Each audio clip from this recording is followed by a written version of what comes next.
Hello students, welcome to Saurabh sir's classes. मेरा नाम अश्मिता है। आज के क्लास में हम Maharashtra public service commission entrance examination के सिलेबस के बारे में डिस्कशन करेंगे। हमने ऑलरेडी पैटर्न के बारे में डिस्कशन कर चुके हैं, तो आज का क्लास होगा only on the syllabus of Maharashtra public service commission. तो चलिए आज की क्लास को शुरू करते हैं। चलिए शुरू करते हैं विद द प्रिलिमिनरी सिलेबस। तो जो प्रिलिमिनरी का पेपर है उसमें पेपर 1 से हम शुरू करते हैं।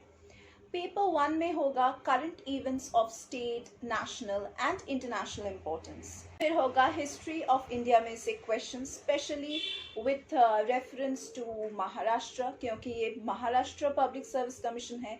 सो with special reference to Maharashtra आपको हिस्ट्री पढ़ के जाना है।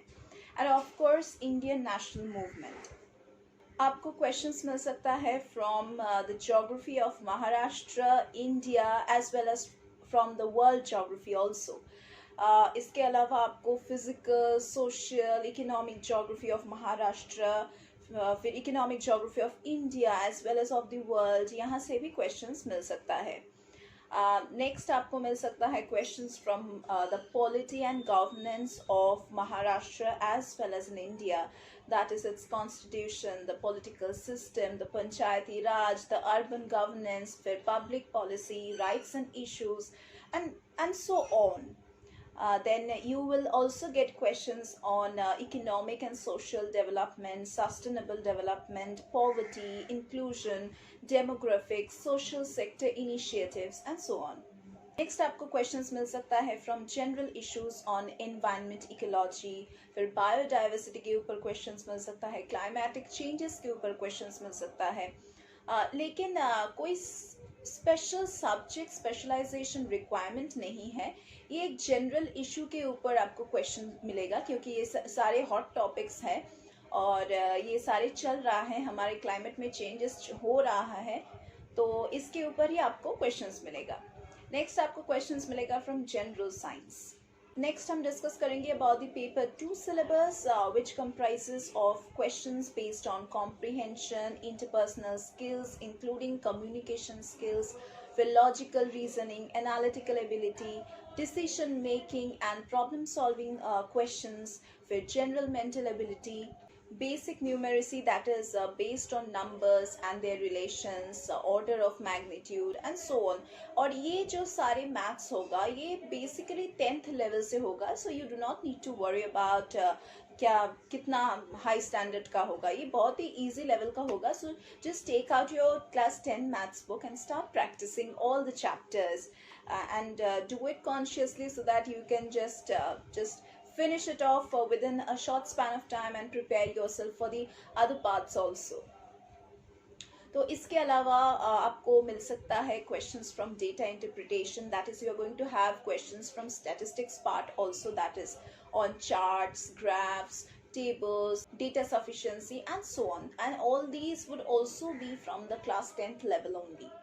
और इसके अलावा आपको क्वेश्चंस मिल सकता है from Marathi and English language, that is you are going to get comprehensions, your comprehension skills would be checked, and mostly this Marathi and English language comprehension, the standard will be from class 10 or class 12 level. So basically ये class 10 से class 12 के बीच का standard ही है जिसके ऊपर base करके आपको comprehension questions मिलेगा। And you are also going to get questions from like passages that would be from Marathi and English language without providing cross translation thereof in the question paper. Now we are moving on to the main syllabus. We have already finished our discussion on the preliminary paper 1 and paper 2 syllabus. So we are starting mains paper 1. Okay. So in mains paper 1 we normally have questions from Marathi and English, that is like we are going to get essays, translations, pressy writing and so on. तो इसमें जो section 1 होता है ये basically Marathi language पे ही होता है और इसमें 50 मार्क्स अलॉट किया जाता है। तो मराठी लैंग्वेज में आपको क्या मिल सकता है, मैंने अभी अभी डिस्कशन किए हैं कि आपको एसे मिल सकता है। So there would be an essay on any of the topics, like कोई भी सब्जेक्ट हो सकता है, कोई स्पेसिफिक सब्जेक्ट नहीं है, लेकिन आपको 400 वर्ड्स में ये ऐसे कंप्लीट करना है, that is in Marathi language of course. Next आपको ट्रांसलेशन मिल सकता है, that is English paragraph is to be translated into Marathi, approximately 1.5 pages or maybe in 2 pages. It can be either 1 page or half page, or it can be like 2 paragraphs, not more than that, so it's quite small. Next आपको questions मिल सकता है from Pressy writing also. So we have completed with section 1, that is the Marathi section. Next we are moving on to section 2, that is based on English entirely, that is 50 marks. It carries 50 marks and it has essay writing just like the previous section. Essay writing, you have to write an essay, and again once again it would be of 400 words, and there would be translation questions once again, that is Marathi paragraph to be translated into English. Approximately once again it would be of either half page or 2 paragraphs maximum. Once again there would be Pressy writing in this also. So we have completed our discussion on paper 1. Moving on to paper 2. Paper 2 में क्या रहेगा? Paper 2 में mostly जो syllabus है वो है मराठी और English grammar और कॉम्प्रिहेंशन के ऊपर। तो जो सेक्शन 1 है इसमें रहेगा Marathi, that is 50 marks will be allotted to this section, and यहाँ पे इसके अंदर आपको मिलेगा grammar, that is you are going to get questions on idioms, phrases, synonyms, antonyms, correct formation of words, sentences, फिर punctuations and so on, और एक comprehension तो रहेगा ही। Next we are moving on to section 2, that is based on English, और यहाँ पे 50 marks allot किया जाता है। तो इसके अंदर आपको मिलेगा questions from basically grammar and comprehension just like the previous section, और यहाँ पे भी वही सेम सिलेबस होगा, that is idioms, phrases, synonyms, antonyms, then the correct formation of words, sentences, punctuations and so on, and also a comprehension would be there. Moving over to paper 3. Paper 3 is based on General Studies 1. General Studies 1 में क्या क्या subjects हैं? History and geography, और ये दोनों मिला के 150 marks होता है पेपर। सो पहले हम लोग डिस्कस करेंगे about the history part in paper 3. So let us start history of modern India, particularly from Maharashtra. You are going to get questions from this part, and under this point you are going to get questions from introduction to modern education, and then the history of press, the history of railways, post and telegraphs, then industries, land reforms, socio-religious reforms, फिर its impact on the society, इन सारी चीज़ों के बारे में आपको जानना है। Next आपको जानना है about the establishment of British rule in India, like the wars against the major Indian powers, the policy of subsidiary alliance, then doctrine of lapse जो बहुत important है, and the structure of British Raj up to 1857, that is till the rise of revolt of 1857 आपको जानना है। उसके बाद आता है सोशियो कल्चरल चेंजेस के ऊपर क्वेश्चंस, और यहाँ पे आपको क्वेश्चंस मिल सकता है from topics that is contacts with Christian missions, then coming of English education and the press, फिर official social reforms, then measures taken, that is measures taken, I mean that is from 1828 to 1857, that is still the rise of revolt. Then आपको questions मिल सकता है from socio religious reform movements, फिर ब्राह्मो समाज, फिर प्रार्थना समाज, फिर सत्यशोधक समाज, then Arya Samaj, reform movements among the Sikhs and the Muslims, फिर depressed classes mission, and then there are various movements like the non-Brahmin movement and the Justice Party. तो यहाँ से भी आपको questions मिल सकता है। Next you are going to get questions from the social and economic awakening, जैसे कि Indian nationalism, the 1857 revolt, then after the revolt, that is Indian National Congress from 1885 to 1947 till the independence of India, then Azad Hind Sena, then the role of important personalities, then role of press, role of education in the social awakening process in pre-independent India. Next आपको questions मिल सकता है from the emergence and growth of Indian nationalism, then the social background, then formation of national associations, then peasant uprisings, कैसे peasants ने revolt किया था, उसके बाद foundation of Indian National Congress, the moderate phase, then the growth of extremism, फिर Mortimer reforms, home rule movement, Lucknow pact, Montfort reforms. तो जो सारे ऐसे रिफॉर्म मूवमेंट्स है उन सभी के बारे में आपको जानना है. उसके बाद आपको जानना है about the topics related to national movement in Gandhi era. That is Mahatma Gandhi के समय पे कौन से रेवोल्यूशंस हुए थे, कौन से मूवमेंट्स हुए थे, उन सभी के बारे में, जैसे कि Gandhi ji leadership and ideology of resistance, फिर गांधी एंड मास मूवमेंट्स, फिर non cooperation, civil disobedience, individual satyagraha, quit India movement, फिर सत्यशोधक समाज के ऊपर क्वेश्चंस मिलेगा, Gandhi ji and removal of untouchability, फिर doctor B R Ambedkar's approach to the problem of untouchability, फिर Muslim politics, freedom movement, that is by Sir Syed Ahmed Khan, then the Aligarh movement, Muslim League, Ali Brothers, that is Iqbal and Jinnah, जैसे कि the partition of India. तो उन सारी चीज़ों के बारे में आपको जानना है.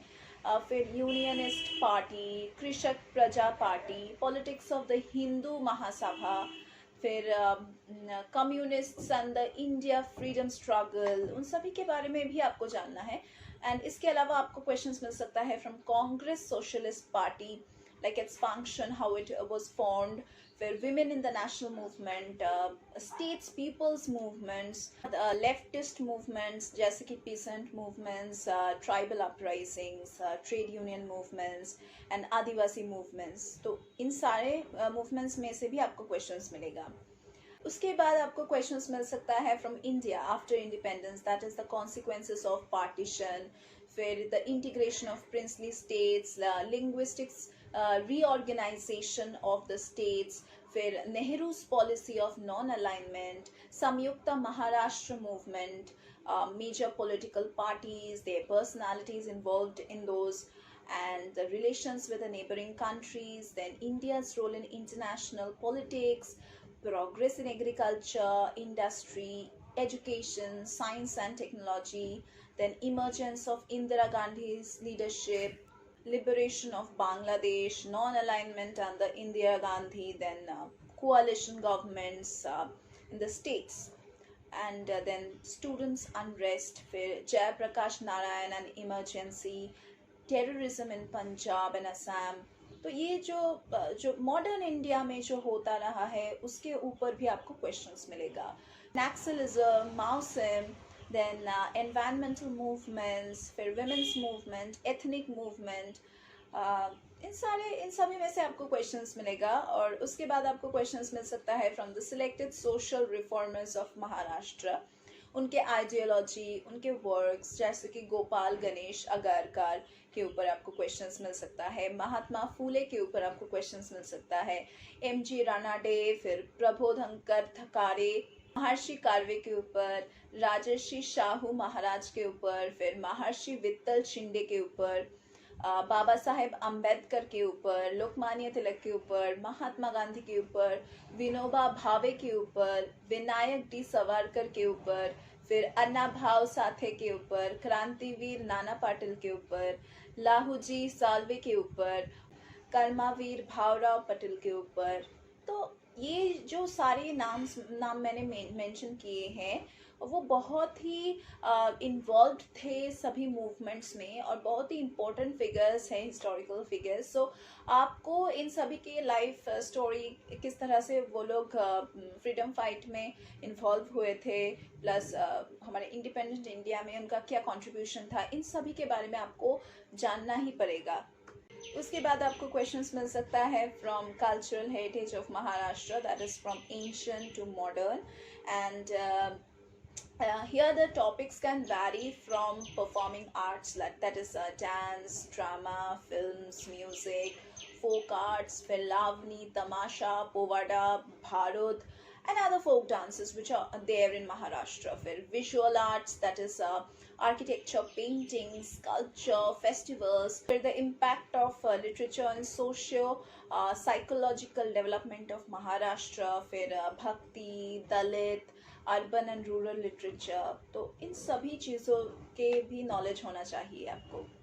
नेक्स्ट आपको क्वेश्चंस मिल सकता है from geography, that is let us start with the discussion of physical geography. That is physical geography में से भी आपको क्वेश्चंस मिलेगा, जैसे कि टॉपिक्स हो सकता है जैसे कि the interior of the earth में से, फिर कॉम्पोजिशन एंड फिजिकल कंडीशंस से, factors controlling and the formation and the development of the planet Earth, then the concept of geomorphic cycles के ऊपर, landforms के ऊपर, that is associated with the fluvial, arid, glacial and coastal cycle. फिर evolution and geomorphology के ऊपर of the Indian subcontinent, कैसे like formation हुआ था हमारे Indian subcontinent का. उसके बाद major physiographic regions का, फिर the problem of floods, physiographic details of Maharashtra, that is you need to know each and every bit of physical features of Maharashtra. कहाँ पे plateau है, कहाँ पे mountains है, कहाँ पे rivers है, you need to know that exactly accurately. उसके बाद आपको मिल सकता है questions from the physiographic details of Maharashtra, geomorphic features of Maharashtra, the strategic location with reference to her neighbors, Indian ocean rim के ऊपर क्वेश्चंस, एशिया के ऊपर क्वेश्चंस, वर्ल्ड के ऊपर क्वेश्चंस. तो इसका जो सारा ज्योग्राफी है उन सभी के बारे में आपको जानना है. इसके अलावा आपको इकोनॉमिक ज्योग्राफी ऑफ महाराष्ट्र के ऊपर भी क्वेश्चंस मिल सकता है, जैसे कि the minerals and energy resources, their evolution, their distribution, their importance, development in Maharashtra.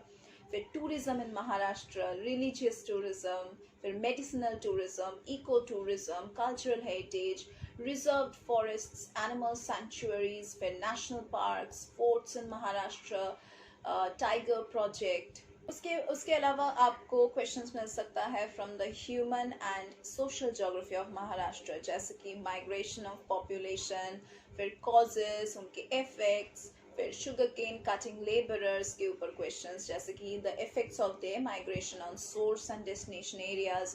फिर रूरल सेटलमेंट्स ऑफ महाराष्ट्र, उनके problems, that is the problems of the urban and the rural settlements. फिर environmental, housing, slum, water supply and sanitation, urban traffic, pollution.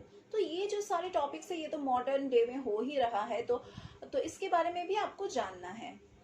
फिर आपको questions मिल सकता है from environmental geography, that is like ecology and ecosystem के ऊपर, energy flow के ऊपर, मटेरियल साइकिल के ऊपर, फूड चेन के ऊपर, फूड वेब के ऊपर, फिर एनवायरमेंटल डिग्रेडेशन के ऊपर, उसके कंजर्वेशन पर, फिर ग्लोबल इकोलॉजिकल इम्बैलेंसेस के ऊपर, जैसे कि the pollution, about the pollution, then the green house effect, role of CO2 as well as methane in the green house effect के ऊपर, फिर ग्लोबल वार्मिंग के ऊपर, रिडक्शन इन द बायोडाइवर्सिटी के ऊपर, depletion of forests, environmental laws, environmental impact assessments, फिर Kyoto protocol and carbon credits, urban waste management के ऊपर, that is CRZ1 and CRZ2.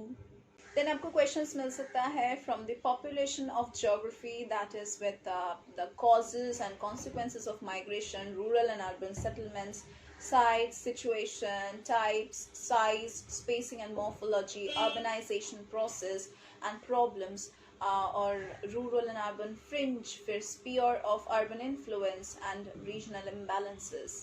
आपको questions मिल सकता है from the remote sensing, that is the concept of remote sensing, India remote sensing satellites, imageries, IRS products, MSS bands, then blue, green, red and near infrared, फिर false color composite, that is FCC, application of remote sensing in natural resources, फिर introduction to geographical information system, that is GIS, and global positioning system, that is GPS. Next आपको questions मिल सकता है from geography and agriculture, that includes agro ecology, then climate, उसके बाद soil, water management and so on. तो ये था topics for paper 3. अभी हम बात करेंगे about paper 4, that is general studies paper 2. यहाँ पे आपको क्वेश्चंस मिल सकता है from Indian constitution and Indian politics and law. तो इसमें भी आपको 150 मार्क्स अलॉट किया जाता है और यहाँ पे आपको क्वेश्चंस मिल सकता है from the governance, with the constitution of India, the fundamental rights, with directive principles, free and compulsory education principles, uniform civil code, fundamental duties, center-state relations and formation of new states, amendment procedure के ऊपर, major amendments to the constitution के ऊपर, election commission के ऊपर, state public service commissions के ऊपर, women's commissions के ऊपर, human rights commissions के ऊपर, national minorities है, that is the SCs and the STs commission, उनके ऊपर भी आपको questions मिलेगा। फिर river water dispute जो होता रहा है, उनके जो settlements होता है, उन सारे जो commissions होते हैं उन सभी के बारे में भी आपको पढ़ना है। नेक्स्ट हम बात करेंगे about that paper 5, that is general studies paper 3, और ये टोटली डिपेंड करता है on human resource development and human rights. That is it carries 150 marks and यहाँ पे आपको बेसिकली क्वेश्चंस मिलेगा on the human resource development in India, that is the urban development, the rural development, population policies को आपको जानना है, फिर the nature and types of problems of unemployment in India, फिर trends of employment in India, फिर demand estimate of skilled manpower in different sectors and so on. Next हम बात करेंगे about paper 6, that is based on general studies paper 4, which has economy and planning, then economics of development, फिर agriculture के ऊपर, science and technology development के ऊपर, economic planning के ऊपर, फिर जो challenges हम लोग face करते हैं, that especially with reference to Indian economy, that is poverty, unemployment, regional imbalances, फिर planning process, review of India's first to 10th 5-year plans, evaluation of social and economic indicators of development, इन सारी चीज़ों के ऊपर ही आपको इस section में questions मिलेगा। तो ये था हमारा discussion about the mains paper. Now coming to the interview part, that is the Maharashtra PSC interview test. तो यहाँ पे इंटरव्यूअर आपका जो नॉलेज है about your writing, about your speaking skills, ये सभी चेक किया जाएगा। You are going to get some time to answer certain questions। आपको questions पूछा जाएगा both on your academic discipline as well as from your non-academic disciplines, that is आपका जो background है वो आपका उसके ऊपर आपको क्वेश्चंस किया जाएगा कि आपने ये सब्जेक्ट क्यों चूज किया था, आप इस एग्जामिनेशन में क्यों बैठ रहे थे, आपको ये पोस्ट क्यों चाहिए, आप हमारे लिए क्या करने वाले हैं, अगर हम आपको चूज करते हैं तो आप हमारे लिए क्या करेंगे, हम आपको क्यों चूज करें। इतने सारे लोग तो मेंस एग्जामिनेशन पार करते हैं, तो हम उनको छोड़ के आपको क्यों लेंगे। तो ये सारी जो क्वेश्चंस होता है ये आपको प्रिपेयर करके जाना है, प्लस आपके जो स्ट्रेंथ्स है, आपके जो वीकनेसेस है वो भी आपको खुद जानना है और इस तरह से आपको प्रिपेयर करना है ताकि आप दूसरों से कोई अलग सा एक टॉपिक बोल के आप उनको इम्प्रेस कर पाए, क्योंकि सभी इतने सारे लोग होते हैं और सभी को एक ही almost same type of questions पूछे जाते हैं, सिर्फ एक दो कुछ अलग होता है, नहीं तो नॉर्मली एक से दो क्वेश्चंस ही वो लोग पूछते हैं जो ऑलमोस्ट सिमिलर होता है सभी के लिए। तो अगर सभी लोग ऐसे ही वो सिमिलर आंसर देंगे तो इंटरव्यू कैसे इम्प्रेस होगा। तो इम्प्रेस करने के लिए बहुत सी स्ट्रेटजीज होते हैं जो आपको फॉलो करना है, और अगर वो आप फॉलो करोगे तो आप ज़रूर इंटरव्यू भी क्रैक कर पाओगे, क्योंकि आपने मेंस क्रैक किया है। अगर आप मेंस क्रैक करते हो तभी आपको इंटरव्यू के लिए बुलाया जाता है। So if you can crack mains, you can crack anything. So have confidence in yourself, that's the first point, because without confidence you won't be able to even stand in front of the interviewer. You would get nervous and you would hardly be able to say anything. So remove that nervousness from yourself. You practice in front of the mirror, practice speaking in your mother tongue, be it be it in English or be it in Marathi, please try to speak in front of the mirror and keep on practicing certain things like the topics I told you. If you keep on practicing, that will help you out. So अगर आपको इन सारी चीज़ों से आपको practice करना है, आपको सीखना है किस तरह से इंटरव्यू क्रैक कर सकते हो, तो आप हमारे सौरभ सर क्लासेस में ज्वाइन कर सकते हो. So for that you just need to go to the description box. आपको वहाँ पे हमारे सारे कॉन्टैक्ट डिटेल्स मिल जाएगा और आप वहाँ पे कांटेक्ट कर सकते हैं. हमारे यहाँ पे जो टीचिंग फैकल्टी है वो बहुत एक्सपीरियंस्ड है और आप जैसे कैंडिडेट्स को हम लोग सभी कम्पिटिटिव एग्जामिनेशंस के लिए प्रिपेयर करते आ रहे हैं. और हम लोग सिर्फ महाराष्ट्र पब्लिक सर्विस कमीशन के लिए नहीं, हम लोग यहाँ पे सभी एंट्रेंस एग्जामिनेशंस के लिए प्रिपेयर करवाते हैं, चाहे वो कॉलेज बेस्ड हो, चाहे वो कोई इंस्टीट्यूट बेस्ड हो, चाहे वो कोई भी एम्प्लॉयमेंट बेस्ड हो. हम सभी एग्जामिनेशंस के लिए ट्यूशंस प्रोवाइड करते हैं, कोचिंग प्रोवाइड करते हैं. तो हम यहाँ पे आपको सॉल्व स्टडी मटेरियल्स प्रोवाइड करेंगे. जो प्रीवियस ईयर्स के क्वेश्चन पेपर्स है उसको भी हम सॉल्व करेंगे. जो अनसॉल्व पेपर्स है, सैम्पल पेपर्स है, उसको भी हम सॉल्व करेंगे. इसके अलावा हमारे यहाँ पे क्रैश कोर्स का फैसिलिटी है, डाउट क्लियरिंग क्लासेस का फैसिलिटी है, प्लस फुल फ्लेजेड क्लासेस तो है ही. और अगर आपको लगता है कि you won't be able to follow in the live classes, you can take the pre-recorded class lectures access also. और अगर आप हमारे यहाँ पे एनरोल करते हैं तो हम आपको वो एक्सेस प्रोवाइड करेंगे जिसको आप देख के जो वीडियोस आपको आपको अवेलेबल होगा, and you can just keep on rewatching those videos until all your doubts get cleared.